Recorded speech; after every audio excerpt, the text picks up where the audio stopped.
ગુજરાત સરકાર આરોગ્યને લઈ હાલ ખૂબ ચિંતિત છે ત્યારે ગુજરાતભરમાં આરોગ્ય કલ્યાણ વિભાગ દ્વારા દરેક જગ્યાએ કોવિડ જેવી બીમારીઓને પહોંચી વળવા અગાઉ તૈયારીઓ અને દરેક અન્ય બીમારીઓમાં સરકાર અને સિવિલ સ્ટાફ તૈયાર હોય, જેને લઈ આજે રાજકોટ જિલ્લાના ઉપલેટા કોટેજ હોસ્પિટલમાં નાના બાળકોથી લઈ ઉંમરલાયક વ્યક્તિઓમાં કોવિડ જેવી બીમારીઓને તાત્કાલિક પહોંચી વળવા આગોતરી તૈયારીઓને લઈ મોક ડ્રીલ યોજવામાં આવી હતી, જેમાં આજરોજ ઉપલેટા મામલતદાર સહિતના અધિકારીઓને હાજર રાખી એક પુખ્ત વયના અને 1.5 વર્ષના બાળકને શ્વાસ લેવામાં તકલીફ, હાંફ પલ્સ, ઓક્સિજન ઘટવા જેવી કોવિડના લક્ષણો સમાન બીમારીઓને લઈ મોક ડ્રીલ યોજાઈ હતી, જેમાં હાલ હોસ્પિટલના આધુનિક ઉપકરણો જેવા કે પલ્સ ઓક્સિમીટર, બીપી ઉપકરણ, સ્ટેથોસ્કોપ, ઓક્સિજન કોન્સન્ટ્રેટર તેમજ વેન્ટિલેટરનો ઉપયોગ કરી તેનું નિદર્શન કરવામાં આવ્યું હતું, તેમજ હોસ્પિટલ સુપ્રિન્ટેન્ડન્ટ ડોક્ટર ખ્યાતિ કેશવાલા દ્વારા આગોતરી બીમારીઓને લઈ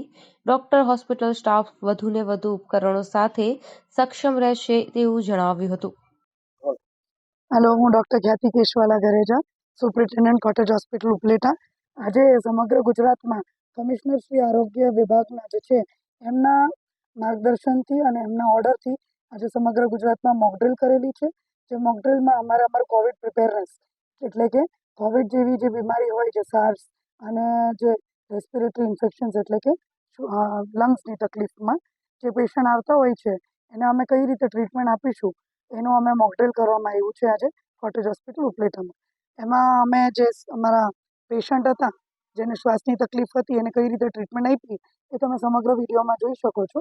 જેમાં અમે અમારું બધું જ જેટલા મશીન્સ છે એટલા બધા અમે ચાલુ કરીને બતાડેલા છે.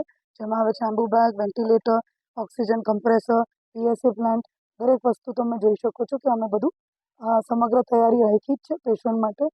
સાથે આ વખતે જે વેરિયન્ટ છે એ બાળકોમાં આવે છે, જેમાં ન્યુમોનિયાના કેસીસ આવે છે. એટલે એના અંદર અમારે રિયલ પેશન્ટ અત્યારે આવેલું જે ન્યુમોનિયાનું જ હતું, એસ્પિરેશન હતું લંગ્સમાં, એને કઈ રીતે ટ્રીટમેન્ટ આપી તમે વિડીયોમાં જોઈ શકો છો. એટલે આ મોકડ્રીલના હિસાબે અમને મામલતદાર સાહેબના સામે અમે કરેલું છે.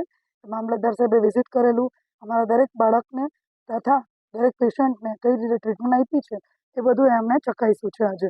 એટલે આ હિસાબે અમે કહી શકીએ મોકડ્રીલ પછી કે અમે આવા કોઈ પણ પેશન્ટ આવશે કોટેજ હોસ્પિટલ ઉપલેટામાં એને ટ્રીટમેન્ટ આપવા માટે અમે સક્ષમ છીએ અને પૂરી તૈયારીથી થેન્ક યુ.